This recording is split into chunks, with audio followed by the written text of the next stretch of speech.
오늘 제목은 중보하는 자의 축복입니다. 중보가 뭡니까?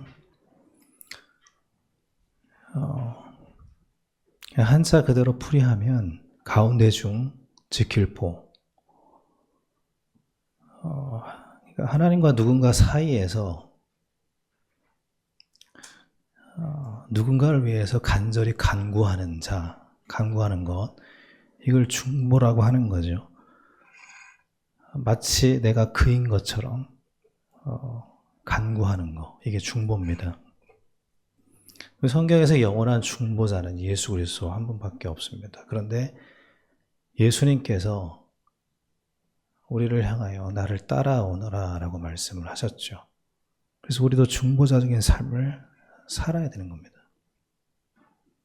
그리고 오늘 말씀해 보니까 중보자의 축복이 기록이 되어 있는데 그 축복의 내용이 어떤 축복과도 비교할 만한 축복이 없습니다. 그 축복의 내용을 잠깐 보면은 11절 말씀 보면은 10절 하반절부터 보면 네 빛이 흑암 중에서 떠올라서 네 어둠이 낮과 같이 될 것이다. 어둠이 사라지고 여호와가 항상 너를 인도할 것이다. 항상 인도하신다. 하나님이 항상 인도하는 존재가 된다. 중보자를 말하는 겁니다. 또 메마른 곳에 있어도 마르지 않는 샘이 될 것이다.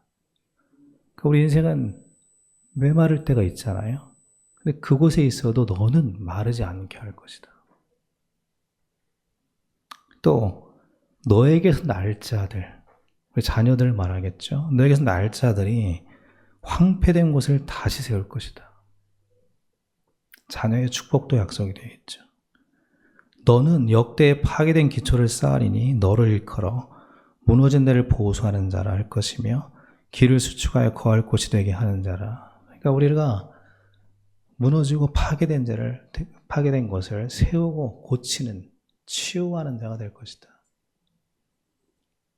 중보자의 축복이 정말 엄청난 것 같습니다. 제가 느끼기로는 그 어떤 축복보다 큰 축복이 중보자의 축복입니다. 자, 그러면 중보자가 누군가를 알 필요가 있죠. 누가 중보자인가? 중보자에 대해서 알 필요가 있습니다. 그 성경에는 많은 중보자들이 나오는데 오늘 우리가 좀 중심적으로 볼 인물은 모세입니다. 모세 이야기를 통해서 우리가 좀 모세가 어떻게 중보자로 서게 되기까지 어떤 과정을 걸었는가, 이걸 좀 알 필요가 있습니다. 그 내용이 떨기나무 앞에 서 있었던 모세를 통해서 우리에게 전해집니다. 떨기나무 앞에서 모세는 하나님을 만나죠. 그리고 거기에서 하나님께 모세가 4가지 질문을 합니다. 그 질문 속에 모세가 중보자가 되는 과정이 들어있습니다. 아주 중요한 내용이거든요. 여러분, 모세가 했던 질문 4가지를 혹시 대각은 아시겠지만 자세히는 잘 모르죠. 그 4가지 질문을 한번 오늘 나누도록 하겠습니다. 첫 번째, 모세가 하나님 앞에서 하나님께 한 질문은 이것입니다. 내가 누구이기에 바로에게 가며 이스라엘 자손을 애굽에서 인도하여 내리이까? 이게 첫 번째 질문이에요. 내가 누구길래 내가 바로에게 갑니까? 내가 누구길래 내가 이스라엘 백성들을 인도해야 됩니까? 그러니까 이 질문을 하나로 줄이면 이렇게 말할 수가 있습니다. 내가 누굽니까? 내가 누굽니까? 나는 누구입니까? 이렇게 질문한 거예요. 우리는 다 내가 누구인지 알고 싶어 하잖아요. 자기의 정체성을 찾고 싶어 합니다. 왜냐하면 자기 정체성에 혼돈이 오면 인생이 혼돈이 오기 때문에 누구나 다 자기 자신을 찾고 싶어 합니다. 내가 누굽니까? 라고 질문을 합니다. 이 질문에 대해서 하나님이 이렇게 답하셨습니다. 너는 누구다? 이렇게 답변을 하지 않으시고 이렇게 답변하셔요. 내가 반드시 너와 함께하리라. 그러니까 이 질문에 대한 답변은 이겁니다. 너라는 존재는 내가 함께하는 존재야. 그러니까 성도라는 존재의 정의를 하나님이 함께하는 존재라고 정의를 내려준 겁니다. 내가 누굽니까? 내 이름이 나입니까? 아니면 내 직분이 나입니까? 내 소속이 나입니까? 아니면 실패한 과거가 나입니까? 우리는 그런 것들을 종합해서 나를 정의하는 습관이 있잖아요. 나는 이런 사람입니다. 그 명함에 나를 그렇게 소개하잖아요. 근데 하나님은 이렇게 말씀하십니다. 너라는 존재는 내가 함께하는 존재야. 그것이 우리에 대한 가장 정확한 정의예요. 하나님이 내려주신 정의입니다. 성도는 하나님이 함께하는 존재다. 우리가 나에 대한 잘못된 정의를 가지고 있을 때 결국 그것이 우리 인생의 가장 큰 걸림돌이 된다는 것을 알고 있어야 됩니다. 요셉이 형들에게 버림을 받았을 때 자기를 버림받은 자라고 정의하지 않죠. 근데 얼마나 많은 사람들이 과거를 자기를 정의하는 데 사용합니다.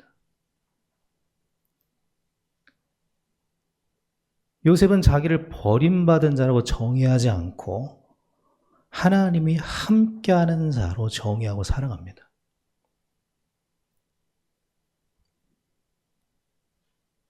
우리는 하나님이 함께하는 자인 줄 믿습니다. 모세의 두 번째 질문은 이거였어요. 그러면 내가 이스라엘 자손에게 가서 이르기를 너희 조상의 하나님이 나를 너에게 보내셨다 하면 그들이 내게 묻기를 그의 이름이 무엇이냐? 네가 말하는 그 신의 이름이 무엇이냐라고 물을 텐데 내가 뭐라고 그들에게 말할까요? 너희들의 조상의 하나님이 나를 보냈다라고 내가 말을 하면 그들이 그 신의 이름이 뭐냐라고 물을 텐데 저는 뭐라고 대답할까요? 그러니까 이 질문을 줄이면 당신은 누구입니까? 라는 질문이에요. 하나님 당신은 누굽니까? 첫 번째 질문은 나는 누굽니까? 였다면 두 번째 질문은 당신은 누굽니까? 하나님 누굽니까? 라는 질문이죠.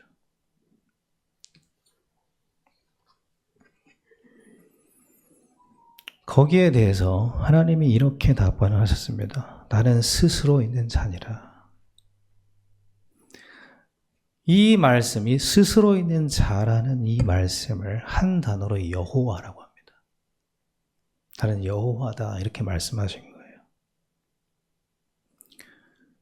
근데 이 여호와라는 단어를 우리 한글 번역에서는 스스로 있는 자라고 번역을 했지만 사실 조금 더 정확하게 직역하면 나는 존재한다입니다.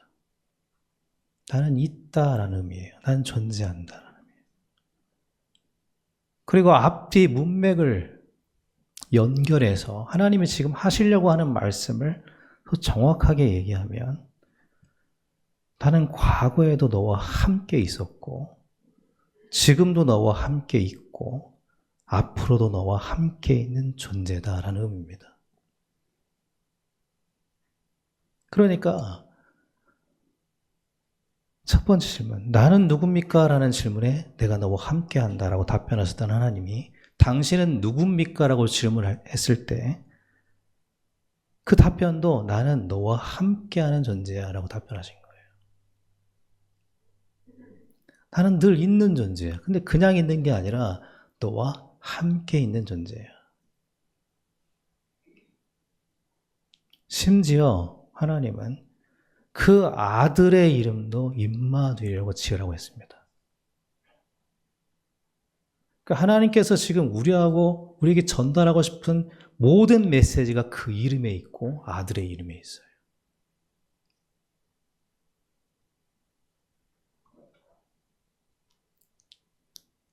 하나님 우리와 함께 계십니다. 그리고 함께 계시길 원하셔요. 그런데 이게 진리가 맞는데 하나님이 우리와 함께 계신다는 것이 진리가 맞고 하나님의 마음이 맞는데 우리 삶에 아무런 영향력이 없는 데는 이유가 있습니다. 하나님이 함께 있다라는 이 진리와 사실이 내게 아무런 영향력이 없는 사람이 있습니다. 그런 성도가 있거든요. 그게 왜 그럴까요? 그 이유는 세 번째 질문과 관련이 있습니다. 모세가 이렇게 또 이야기를 합니다. 그러나 그들이 나를 믿지 아니하며 내 말을 듣지 아니하고 이르기를 여호와께서 네게 나타나지 아니하셨다 할 텐데 어떡합니까? 그들이 나를 믿지 않을 텐데 어떡합니까? 라고 얘기합니다. 그러니까 이 말은 그들이 제가 하는 말을 믿을까요? 라는 질문입니다. 그러니까 하나님이 함께 하신다라는 진리는 사실과 정보의 문제가 아니라 믿음의 문제인 거죠. 그들이 믿을까요? 근데 이 질문은 그들이 믿을까요? 라고 돌려서 얘기했지만 자기 자신도 확신이 없다라는 말이에요. 내가 그렇게 말한다고 그들이 믿을까요? 라는 말은 나도 못 믿겠다라는 말입니다. 자기도 확신이 없는 거예요. 확신이 있으면 가서 말을 하겠죠. 그러나 과연 그들이 믿을까요? 자기 안에 확신이 없는 거예요. 나도 잘 못 믿겠다라는 거죠. 하나님이 함께 한다는 말을 들어도 믿음이 없으면 우리 삶은 달라지지 않습니다. 하나님이 함께 한다는 것을 모르는 성도는 아무도 없죠. 그러나 믿음이 없다면 그 말씀이 실제로 우리 삶에는 별 효과가 없다는 것도 압니다. 다 알지만 믿는 사람은 적은 거죠. 그래서 하나님께서 모세에게 말씀하십니다. 네 지팡이를 던져라. 그리고 그 지팡이를 뱀이 되게 하셔요. 네 손을 품속에 넣었다 빼라. 문둥병이 됐다가 낫다가 이렇게 하십니다. 그리고 그것에 대해서 이렇게 말씀하십니다. 내가 이렇게 너에게 이적을 행하고 표적을 행한 이유는 여호와가 네게 나타난 줄을 믿게 하려 함이라. 그러니까 하나님께서 믿음을 주시려고 표적을 보여주십니다. 하나님께서 모세에게 믿음을 주시려고 하는 거예요. 그런데 모세가 그 표적을 보고 믿음을 얻었으니까 이제 하나님의 뜻에 순종할 준비가 되었다라고 우리는 생각을 할 것 같아요. 그런데 모세는 한 번 더 의문을 품고 질문을 합니다. 이렇게 말을 합니다. 주여, 나는 본래 말을 잘 하지 못하는 사람입니다. 나는 입이 뻣뻣하고 둔한 사람입니다. 그러니까 이 말은 내가 말을 못하는 사람인데 내가 이 일을 어떻게 할 수 있겠습니까? 라는 질문이에요. 이 질문은 모세를 다시 맨 처음 제자리로 돌려놓습니다. 내가 말을 못하는데 어떻게 이 일을 할 수 있습니까? 나는 이러한 사람입니다. 나는 말을 못하는 사람입니다.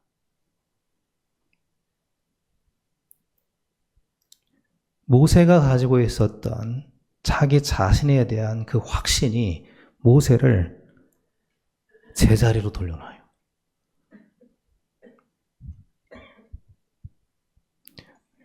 여러분, 우리가 어떤 말씀을 들어도 변하지 않는 이유, 어떤 체험을 해도 변하지 않는 이유가 여기에 있습니다.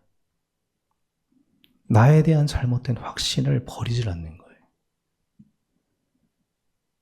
내가 살아온 배경과 환경, 과거를 토대로 그걸 가지고 나를 정의하고 그 확신을 가지고 살아가는 겁니다. 나는 이러한 사람입니다. 나는 이러한 사람입니다. 결국은 제자리로 돌아와요.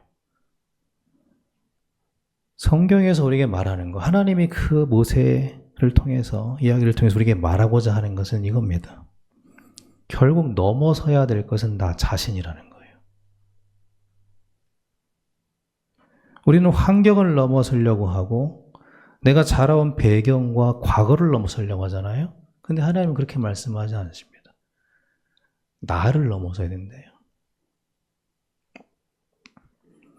이 세상에서 가장 큰 걸림돌은 결국 나거든요.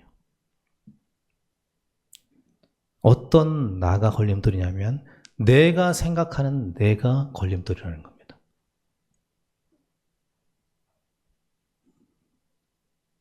내 과거를 통해서 만들어진 내가 확신하는 나, 내 생각, 내 성향 안 벗어나려고 하는 거예요. 그것이 결국은 하나님 말씀도 소용없게 만들고 체험도 소용없게 만든다. 우리를 다시 제자리로 돌아가게 만드는 거예요. 나에 대한 확신. 난 이런 사람이야. 다시 원래로 돌아가요. 난 이런 사람이야. 내 성향은 이래. 내 인생의 루틴은 그래. 그 안에 계속 머무르는 거예요. 거기에 대해서 하나님이 이렇게 답변하십니다. 모세가 나 이런 사람입니다라고 말하니까 하나님이 이렇게 말씀하셔요. 누가 그 입을 지었느냐? 그 뒤에 말씀이 더 중요합니다. 누가 말을 못하는 자나 못 듣는 자나 눈이 밝은 자나 그 맹인이 되게 했느냐?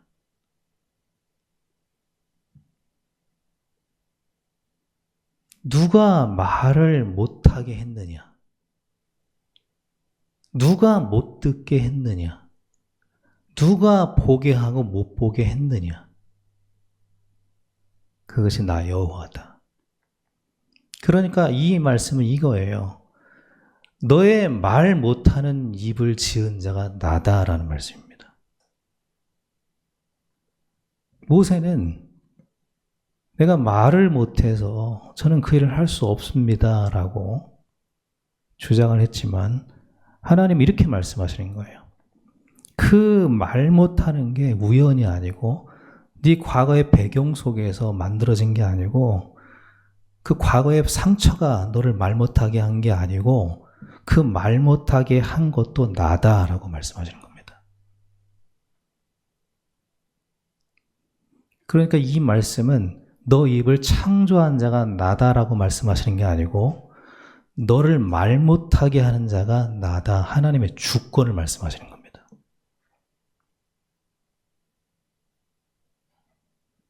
여러분, 우리는 우리의 단점과 부족함을 인정하지 못하잖아요. 근데 하나님은 그 모세의 단점을 이렇게 말씀하신 겁니다. 너는 네가 말 못하기 때문에 못한다고 말을 하고 있지만 너를 말 못하게 한 자가 나다.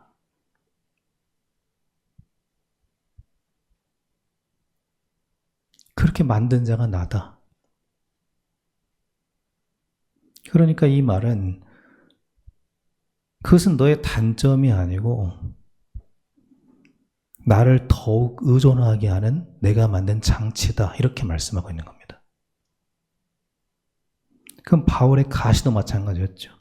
바울도 얼마나 자기 교회, 고린도 교회 성도들에게 말 못한다고 수군거림을 당했습니까? 그리고 바울은 자기 안에 가시가 있다고 했어요. 근데 하나님은 그것이 하나님의 은혜래요. 바울은 그걸 깨달았습니다. 자기가 교만하지 않도록 하나님이 내게 가시를 주셨다는 걸 깨달았어요.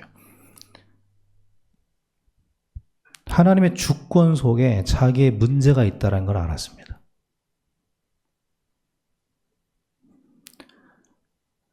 하나님은 내가 말을 못합니다라고 다시 제자리로 돌아오려고 하는 모세에게 하나님의 주권에 대해서 말씀하셨습니다.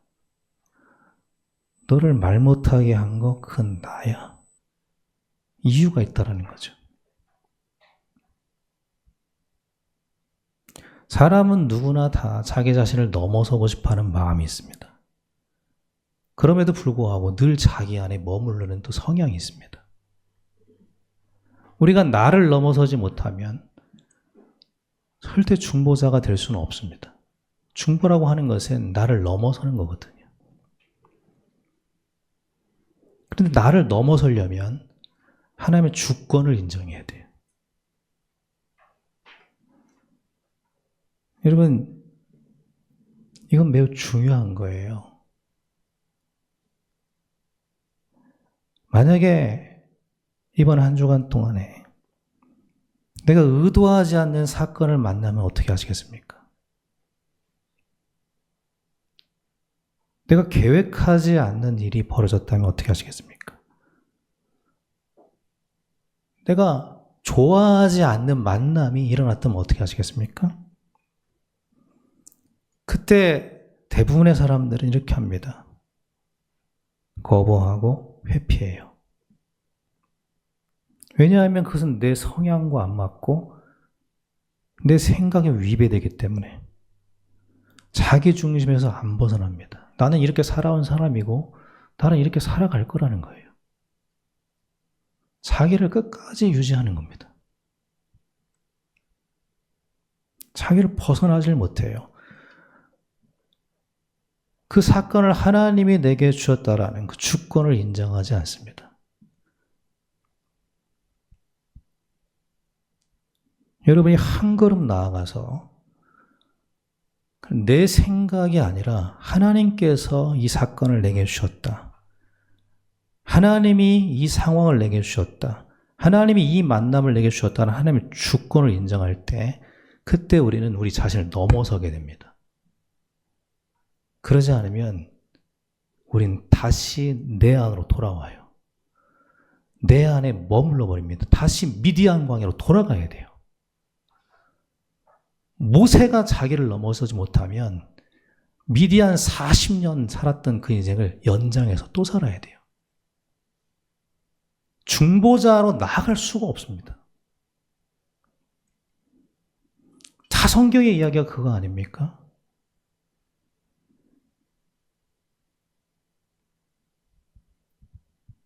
요셉이 자기의 신분, 자기의 소속, 자기의 과거를 넘어선 것은 하나님의 주권을 믿는 믿음 때문이었습니다. 요셉은 자기에게 일어난 모든 사건에 대해서 이것은 우리 형들이 만들어낸 불행한 사건이야 라고 확정하지 않았습니다. 너무나 견디기 힘들고 어려웠죠. 그럼에도 불구하고 요셉은 형들이 나를 판 게 아니고 하나님이 나를 보내신 것이라고 얘기했습니다. 하나님의 주권을 인정한 거예요. 그 믿음으로 걸어갈 때 모세는 자기 수준을 넘어서죠. 하나님의 수준으로 넘어가는 겁니다.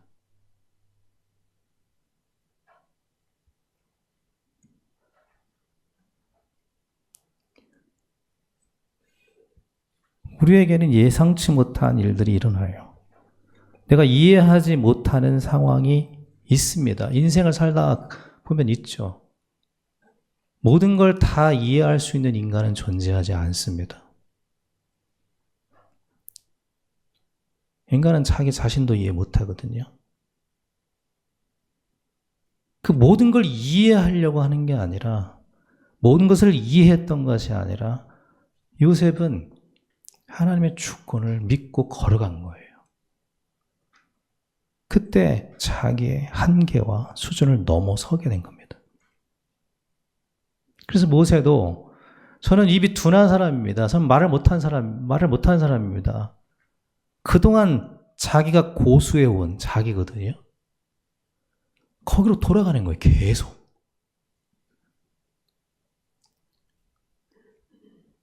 근데 하나님 이렇게 말씀하십니다. 그 둔한 입을 창조한 자가 나다.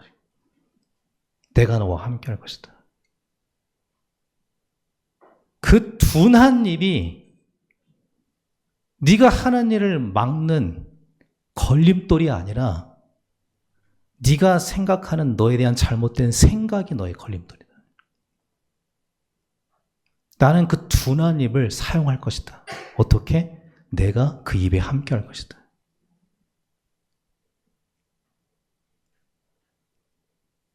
여러분, 우리는 하나님께 붙들린 사람이 되어야 되는 거지 완벽한 사람이 되어야 되는 게 아닙니다.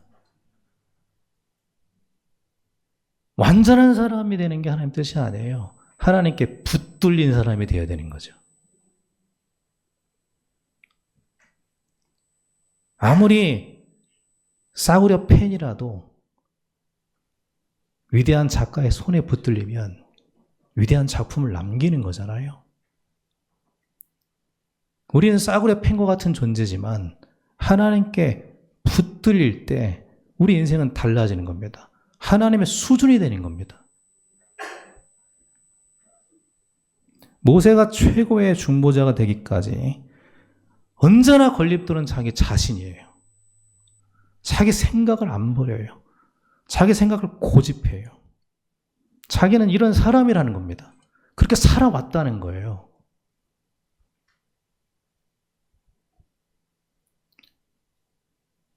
그걸 계속 고수했다면 모세는 미디안 광야로 다시 돌아가야 돼요. 그냥 자기 혼자 양치면서 살아야 됩니다. 중보라고 하는 것은, 그 중보자의 축복이라고 하는 것은 나를 넘어서야만 할 수 있는 겁니다. 나를 넘어서는 유일한 길은 하나님의 주권을 인정하는 것밖에 없습니다. 하나님이 나를 그렇게 만드셨다. 내가 부족하지만 나를 이렇게 만드신 분이 하나님이다. 부족한 나를 사용하시는 분도 하나님이다. 이 믿음을 가질 때 나를 넘어서 하나님의 수준으로 나아갈 수 있는 겁니다. 그래서 우리에게 필요한 것은 하나님이 함께 하신다는 사실 아는 게 그게 뭐가 그렇게 중요합니까? 믿는 믿음이 중요한 거죠. 그 믿음을 방해하는 것이 뭐냐면, 늘 제자리로 돌아오게 하는 것이 뭐냐면 나에 대한 나의 생각이에요. 하나님이 말하는 내가 아니라 늘 내가 생각하는 나로 나는 늘 돌아오고 있는 겁니다.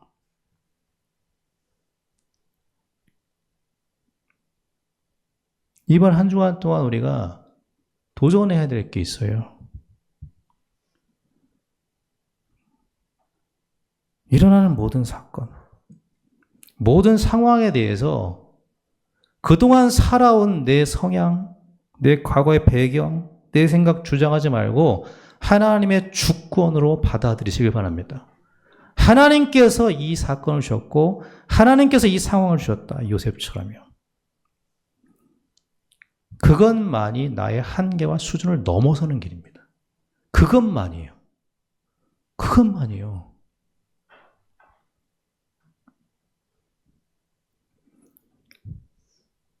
우리가 중보자의 인생으로 살려면, 그 축복의 인생, 저는 이 말씀 묵상하면서 세상에 이런 축복이 어딨나.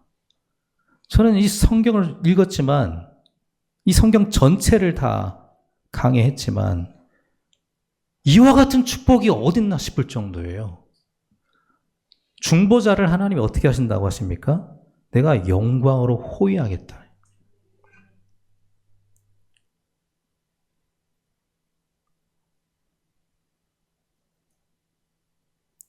8절 말씀입니다. 영광으로 하나님이 호위하는 존재 누가 있습니까? 이 세상에 하나님의 영광으로 호위하고 지키시고 소중히 여기는 존재. 그 사람이 누구냐면 여기 말씀 전체에 의하면 중보하는 사람입니다.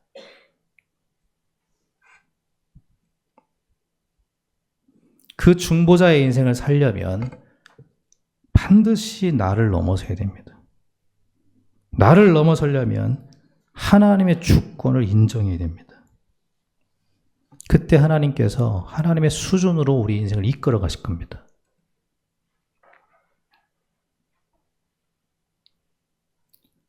저는 우리 교회가 이 영광이 호위하는 그런 교회가 되기를 기도합니다.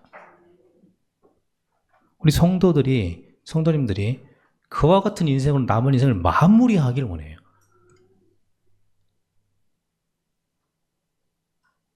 죽음은 누구에게나 다 오는 겁니다. 그리고 우리가 남길 수 있는 것은 이 땅에 없어요. 세상도 지나가고 사라지고 그 속에서 품었던 모든 욕심도 사라지지만 하나님의 뜻을 행하는 자는 영원히 거하리라. 하나님의 뜻은 뭡니까? 우리가 예수님처럼 사는 거예요. 예수님을 따르는 인생입니다. 중보자적 인생을 사는 겁니다. 가장 복된 인생입니다. 그 인생을 위해서 나를 넘어서는 그런 복된 시간이 남은 인생이 되길 바랍니다. 하나님의 주권을 인정하면서 한 주간 살아가시기 바랍니다. 그때 우리를 하나님께서 빛처럼 세우시고 마르지 않는 샘이 되게 하시고 치유하는 존재로 세우신다라고 말씀하십니다. 우리의 남은 인생이 이와 같이 많은 사람을 옳은 대로 들어오게 하는 복된 인생이 되길 바랍니다. 별과 같이 빛나는 그런 우리 성도님들 다 되시길 바랍니다. 오늘 말씀을 한번 잘 기억해 보세요. 많은 말이 했지만 사실은 얼마 되지 않는 하나님 말씀이에요. 하나님 우리가 중보자가 되기를 원하십니다. 그러기 위해서 나를 넘어서서 하나님의 주권을 인정하기를 원하십니다. 그 주권을 인정하고 하나님의 수준으로 많은 사람을 살리는 우리 모든 하원교 성도님들 남은 인생 되시기를 예수님의 이름으로 축원합니다.